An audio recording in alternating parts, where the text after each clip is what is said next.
مولانا سعد صاحب کی یہ بات تو سراسر حدیث کے خلاف ہے۔ دعوت اللہ کے بغیر ایمان کی تکمیل کا کوئی ذریعہ نہیں ہے، کوئی ذریعہ نہیں ہے، نہ تہجد ہے، نہ تلاوت ہے، نہ ذکر ہے، نہ روزہ ہے، نہ نماز ہے، نہ حج ہے، نہ کچھ نہیں ہے۔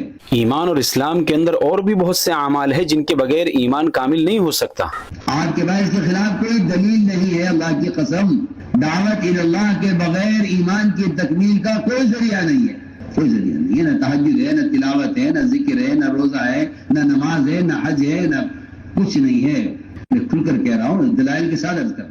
جیسا کہ آپ نے سنا، مولانا سعد صاحب نے یہ بیان 2025 فروری کھارگھر کے تبلیغی اجتماع میں دیا۔ مولانا محترم کی بات کیوں غلط ہے، اس پر نقلی دلائل یعنی قرآن و سنت سے دلائل تو میں بعد میں دوں گا، پہلے اس پر ایک عقلی دلیل بھی لے لیجیے۔ مولانا محترم کی بات میں جو غلطی اور لاجیکل فیلیسی ہے، اس کو ایک حصی مثال سے سمجھیے۔ مولانا محترم نے یہ دعویٰ کیا کہ دعوت کے بغیر ایمان کامل نہیں ہو سکتا۔ یہ ایسا ہی ہے جیسے کہ ہمارے ملک ہندوستان کے بارے میں کوئی یہ کہے کہ گجرات کے بغیر ہندوستان کامل اور مکمل نہیں ہو سکتا، تو ایسے شخص کو یہ جواب دیا جائے گا کہ چلو ہمارا ظرف وسیع ہے، ہم نے آپ کی بات مان لی کہ گجرات کے بغیر ہندوستان کامل اور مکمل نہیں ہو سکتا، لیکن سوال یہ ہے کہ ہندوستان کے کامل اور مکمل ہونے میں صرف گجرات کی کیا خصوصیت ہے؟ یہ بات تو ہندوستان کے ہر اسٹیٹ کے بارے میں آپ کہہ سکتے ہیں کہ مہاراشٹر کے بغیر بھی ہندوستان کامل اور مکمل نہیں ہو سکتا، اتر پردیش والے کہیں گے کہ اتر پردیش کے بغیر بھی ہندوستان کامل اور مکمل نہیں ہو سکتا، یہاں تک کہ لکشدیپ اور انڈمان نکوبار آئلینڈز جو جغرافیکلی انڈیا سے بہت دور ہیں، ان کے بغیر بھی ہندوستان کامل اور مکمل نہیں ہو سکتا، تو اس میں گجرات کی کیا خصوصیت ہے؟ یعنی ہندوستان کو کامل اور مکمل کرنے کے لیے جس طرح گجرات کی اہمیت ہے، اسی طرح دوسرے سارے اسٹیٹس کی اہمیت ہے۔ بالکل اسی طرح ایمان بھی متعدد چیزوں کا مجموعہ ہے، ان میں سے ہر ایک جز ضروری ہے، ایک جز بھی اگر کم ہو تو ایمان کامل اور مکمل نہیں ہو سکتا۔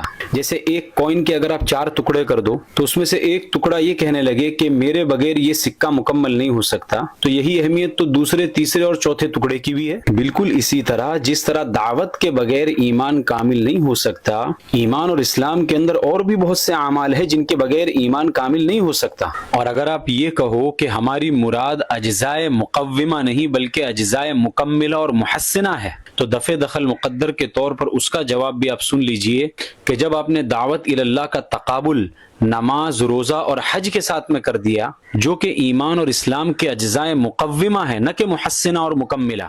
دعوت اللہ کے بغیر ایمان کی تکمیل کا کوئی ذریعہ نہیں ہے، کوئی ذریعہ نہیں ہے، نہ تہجد ہے، نہ تلاوت ہے، نہ ذکر ہے، نہ روزہ ہے، نہ نماز ہے، نہ حج ہے، نہ کچھ نہیں ہے۔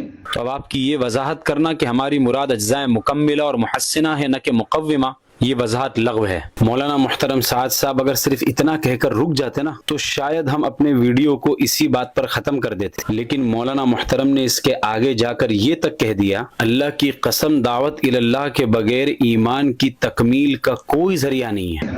آپ کے پاس اس کے خلاف کوئی دلیل نہیں ہے، اللہ کی قسم۔ دعوت اللہ کے بغیر ایمان کی تکمیل کا کوئی ذریعہ نہیں ہے۔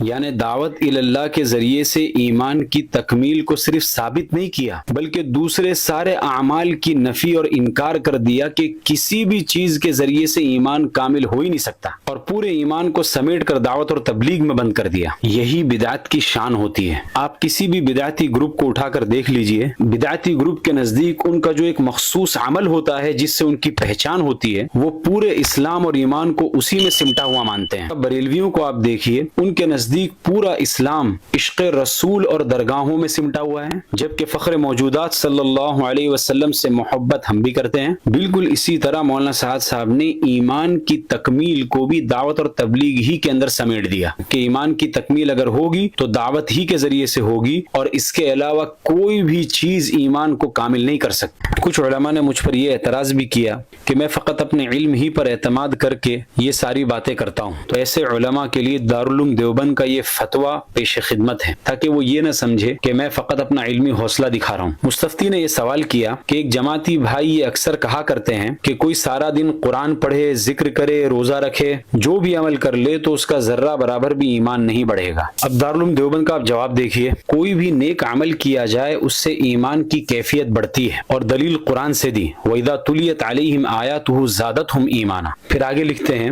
لہٰذا یہ کہنا کہ اللہ کی بڑائی بیان کیے بغیر بغیر اور دعوت دیے بغیر ایمان نہیں بڑھتا، یہ بات درست نہیں ہے۔ اللہ کی کبریائی بیان کرنا اور مخلوق کو اس کی طرف بلانا ایک مستحسن عمل ہے، لیکن اس عمل کا دوسرے اعمال سے تقابل کرتے ہوئے ایمان کے بڑھنے کو صرف ایک عمل میں منحصر ماننا ناواقفیت کی بات ہے۔ پھر مفتی سلمان صاحب منصور پوری دامت برکاتہم کی کتاب نخبۃ المسائل جو کتاب النوازل کا تتمہ ہے، اس میں بھی مفتی صاحب سے کسی نے اسی طرح کا سوال پوچھا تو مفتی صاحب کا جواب سنیے۔ کسی کا یہ کہنا کہ بغیر دعوت اور تبلیغ کے ایمان مکمل نہیں ہوتا، یہ غلو کی بات ہے۔ یہ دونوں فتوے ہم نے اس لیے پیش کیے تاکہ لوگ یہ نہ سمجھیں مولانا سعد صاحب کا اس مسئلے کے اوپر رد کرنا یہ صرف ہمارا تفرد ہے، بلکہ مولانا سعد صاحب کی یہ بات تو سراسر حدیث کے خلاف ہے۔ اب جس کے جی میں آئے وہی پائے روشنی، ہم نے تو دل جلا کے سر عام رکھ دیا۔ ذالک ذکریٰ للذاکرین، یہ نصیحت ہے نصیحت ماننے والوں کے لیے۔ ھذا وصلی اللہ علیہ وسلم۔